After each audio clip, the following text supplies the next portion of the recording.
जय श्री कृष्ण। देखो आज का टॉपिक है कि विज्ञान एवं तकनीकी। सभी लोगों को विज्ञान और तकनीकी के बारे में बताएंगे कि विज्ञान और तकनीकी का योग शिक्षा के क्षेत्र में किस प्रकार से हो रहा है और सभी आप और हम लोगों के लिए किस प्रकार से ये उपयोगी है।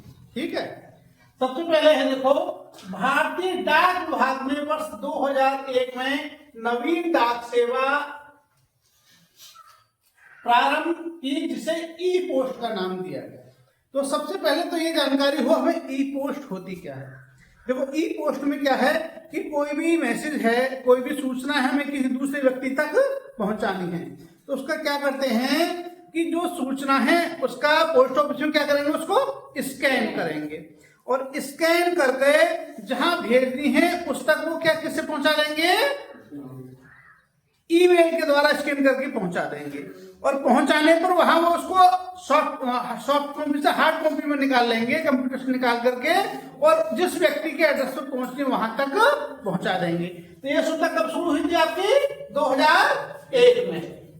दूसरा पॉइंट है शिक्षा के क्षेत्र में विज्ञान के स्तर, शिक्षा के स्तर को सुधारने के लिए आईसीटी योजना 2004 में शुरू की गई। तो ये आईसीटी योजना क्या है?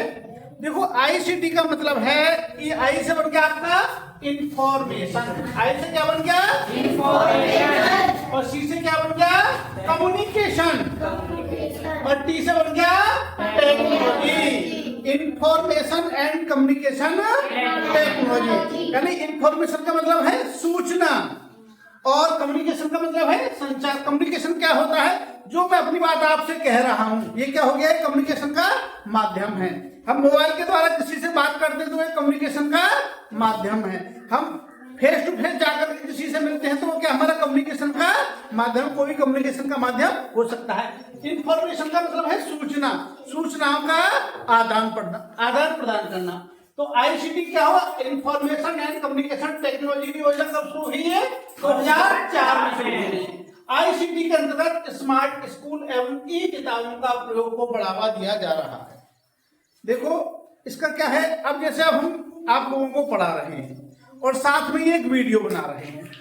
यदि ये वीडियो हम ना बनाएं, मेरी बात को समझिएगा, यदि हम अब क्या कर सकते हैं, आपको तो पढ़ा ही रहे हैं, साथ साथ में इस वीडियो के माध्यम से पूरे भारत में, पूरे विश्व में कहीं भी इसका लाभ मिल सकता है। और स्कूलों के बच्चे जो इस वीडियो को देखेंगे वो भी इससे लाभान्वित होंगे, वो भी इसको समझेंगे। यदि ये आईसीटी इंफॉर्मेशन कम्युनिकेशन टेक्नोलॉजी नहीं होती तो मेरी बात केवल यहाँ तक ही सीमित नहीं थी, आपके बीच आपको ही पढ़ा सकता था। अब मैं एक साथ हजारों लाखों बच्चों को वो जानकारी जो आपको दे रहा हूँ पहुंचा सकता हूँ।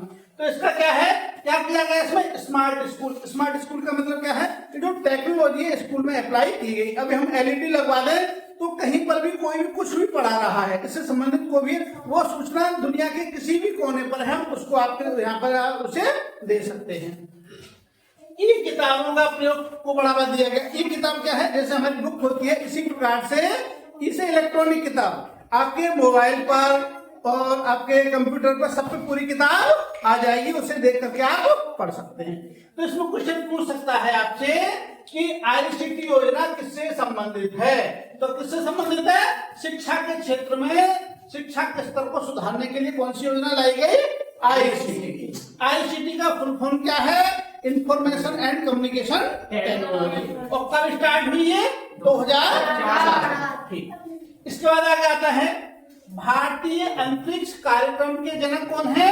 डॉक्टर विक्रम साराभाई। कौन है? डॉक्टर विक्रम साराभाई की अध्यक्षता में 1969 में भारतीय अंतरिक्ष अनुसंधान संगठन के गठन हुआ। कब हुआ गठन? 1969। ठीक है, अब इसको क्या कहते हैं? भारतीय अंतरिक्ष अनुसंधान संगठन का शॉर्ट में क्या कहते हैं? इसरो। यदि हम इसरो की फुल फॉर्म पूछे तो कौन बताएगा? इसरो का मतलब क्या है? आई से क्या है? इंडियन, एस से स्पेस, आर से रिसर्च और ओ से organisation. Indian space research organisation. अच्छा ये बताओ इस समय इसके अध्यक्ष कौन है? इसरो के अध्यक्ष कौन है इस समय? बताएगा कोई? बताइएगा। हाँ, डॉक्टर एस सोमनाथ। हाँ, कौन है?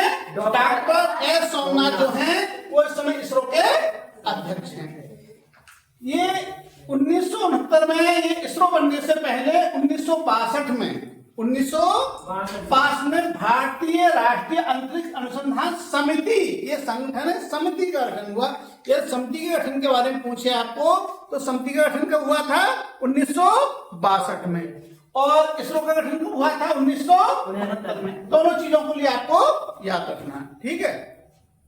इसके बाद है सितंबर 2004 में GSLV F1 द्वारा प्रक्षेपित एडुसेट भारत का पहला उपग्रह है। पूछ लेता है इसे कि जो शिक्षा को समर्पित है, जो शिक्षा के लिए समर्पित है, जो शिक्षा के बारे में जानकारी देता है, हमें सूचनाएं मिलती हैं उससे संबंधित, शिक्षा संबंधित, उसका नाम क्या है?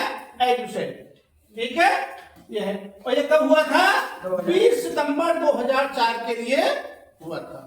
20 सितंबर 2004 के लिए, सितंबर 2004 है, 20 सितंबर 2004 के लिए प्रक्षेपित किया गया था, ठीक है।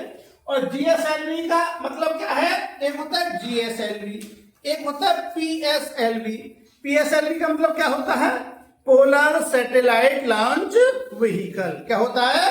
Polar satellite launch vehicle. और GSLV का जियो सीक्वेंस लॉन्च व्हीकल, समझे नहीं? ये जो होता है, जो पृथ्वी से हम 35,786 किलोमीटर ऊपर जाएंगे तो वही स्थिति, उस स्थिति वहां पर जाकर के ये प्रक्षेपित वहां पर एडजस्ट होता है, वहां पर स्थिर होता है, ठीक। आगे रक्षा अनुसंधान एवं विकास संगठन, क्या है इसका? DRDO। DRDO का मतलब defence research and development organisation. Full form भी पूछ सकता है इसका परीक्षा में आपके, जो NMMS की परीक्षा होगी इसकी फुल फॉर्म भी पूछ सकता है। कब उसकी स्थापना हुई, कौन इस समय उसका अध्यक्ष है, देखिएगा। तो रक्षा अनुसंधान एवं विकास संगठन DRDO। DRDO से D से क्या बन गया? डिफेंस। R से रिसर्च एंड डेवलपमेंट ऑर्गेनाइजेशन का गठन कब हुआ? 1958 हुआ, ठीक है। ये देना है। और जो DRDO है उसके कौन है वो बताइएगा, कोई बताएगा?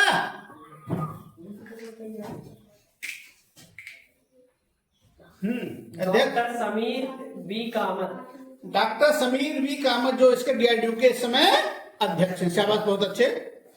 अब देखिएगा, एक और पूछता है आपसे, ये सब पूछ लेगा कि क्रांति आती है कुछ, क्या आती है? क्रांति। हरित क्रांति किससे संबंधित है? कृषि से संबंधित, खाद्यान्न उत्पादन, जो गेहूं उत्पादन करते हैं हम ये समय, खाद्यान्न उत्पादन से संबंधित क्या है आपकी? हरित क्रांति। पीली क्रांति किससे संबंधित है बताइएगा? पीली क्रांति, जो पीली क्रांति है, सुनिएगा, जो भी तिलहन उत्पादन है जिनसे तेल निकाला जाता है, सरसों है, अलसी है, मूंगफली है, जो भी जिनसे तेल निकाला जाता है, उनका उत्पादन बढ़ाने से संबंधित होगी हमारी पीली क्रांति है, तिलहन उत्पादन से संबंधित। सफेद क्रांति बहुत पूछता है। सफेद क्रांति, सफेद क्रांति किससे संबंधित है? दुग्ध उत्पादन से। एक हरित क्रांति और सफेद क्रांति बहुत ज्यादा पूछी जाती है परीक्षाओं में, तुमसे ये पूछ सकता है कि सफेद क्रांति किससे संबंधित है? दुग्ध उत्पादन से संबंधित है। इसी प्रकार से गोल क्रांति, इससे आलू कैसा होता है? गोल होता है, तो इससे क्या है? गोल क्रांति। और रजत क्रांति अंडा उत्पादन से संबंधित है, समझे नहीं? ये याद रखना है। ये दो तो विशेष याद रखिए, तीन तुम्हें, हरित क्रांति, पीली क्रांति और सफेद क्रांति। सफेद क्रांति किससे संबंधित है? दूध उत्पादन से। और हरित क्रांति खाद्यान्न उत्पादन भी हो सकता है, कृषि से भी संबंधित हो सकती है, समझे नहीं? तो ये है, ये पूरा याद करना है, तैयार करना है एकदम। सब लोग तैयार करेंगे अच्छे तरीके से। और यदि जो भी वीडियो देख रहे हैं उनको ये पसंद आता है तो जो बच्चे NMS की तैयारी कर रहे हैं उन बच्चों तक, सभी तक पहुंचाएं। इसी के साथ जय श्री कृष्ण।